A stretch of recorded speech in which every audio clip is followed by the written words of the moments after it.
అలసిన వానికి ఒరడించు మాటలు. సహోదరుడు భక్తి సింగ్ గారి పరిచర్య నుండి సేకరించిన అనుదిన ధ్యానములు. డిసెంబర్ 27.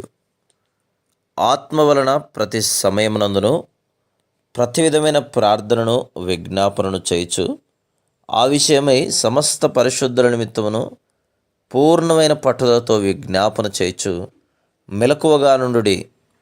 ఎఫెసీ 6:18.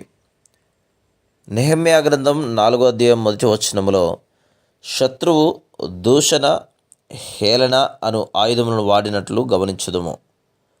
ప్రభు యొక్క కార్యములను ఆటంకపరచుటకు శత్రువు వాడు అతి సామాన్యమైన ఆయుధములివి. సాతాను ఈ ఉద్దేశము నిమిత్తం తరచుగా నాయకులను వాడును. నాయకుల నుండి వచ్చు హేళన దూషణ ఎంతో బలముగా దేవుని రాజ్యమును పాడు చేయును.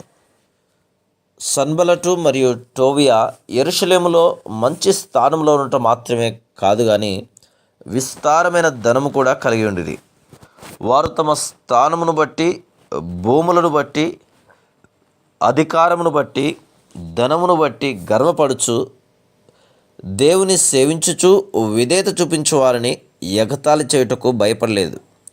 ఈ విధమైన కార్యములు కొన్ని సంవత్సరముల క్రిందటి నుండి జరుగుతున్నవి. ఎవరైతే పాఠశాలకు, వైద్యశాలకు మరియు ఇతర కార్యాలయములకు అధికారులుగా ఉందరో వారు ధనము, అధికారము, ఉన్నతమైన స్థానమును బట్టి మత్తులై ఉందురు.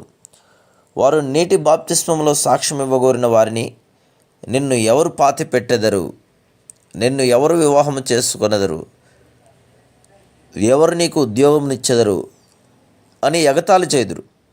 దేవునికి విధేయతను చూపించి ఆయనను సేవించు దేవుని సేవకులకు విరుద్ధముగా అపవాది ఈ ఆయుధమును తరముల నుండి ఉపయోగించుచున్నాడు. కానీ దేవుడు శత్రువును ఓడించుటకు మనకు ఇచ్చిన శక్తివంతమైన ప్రార్థన అను ఆయుధమునకై ఆయనను స్తుతించి కృతజ్ఞులమై ఉండవలను. మనము దేవునికి విధేయులమై ఉండవలనని ఎడల అన్ని విధములైన మోసమును, బాధను, హింసను ఎదుర్కొనుటకు సిద్ధపడి ఉండవలను. నెహెమ్యా మరియు అతని సహాయకులను శత్రువు ఎదిరించినప్పుడు వారు ప్రార్థించని ఆరంభించిరి. వారిని శత్రువు ఎంత ఎదిరించినో అంతగా వారు ప్రార్థనలో ఉండిరి.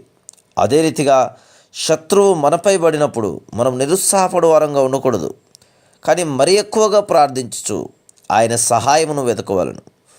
పూర్వము మమ్ములను మోసగించిన ప్రజలు ఇప్పుడు తమ దగ్గరకు వచ్చి సహాయం చేసి ప్రార్థించి వారి స్థలములో సువార్త దండయాత్రలను నిర్వహించమని మమ్మను అడిగిన సందర్భములను అనుభవపూర్వకంగా చెప్పగలము.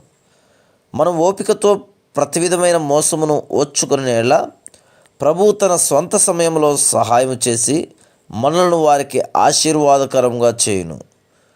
మనం కేవలము పరలోక దర్శనమునందు నిలిచి నిత్యము ప్రార్థించుట మన బాధ్యత.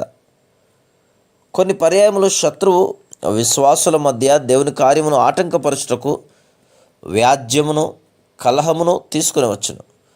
మనం ఆత్మలో ఐక్యత కలిగి ఉండి నిమిత్తం మరి ఎక్కువగా ప్రార్థన చేయవలను. శత్రువు దేవుని ప్రజలపైకి, దేవుని దాసులపైకి ఘోరమైన విరోధమును రేపును. శత్రువుపై విజయమును సాధించి ఓడించుటకు మనం ప్రార్థనలో ప్రయాసపడువారముగా ఉండవలను. Praise the lord.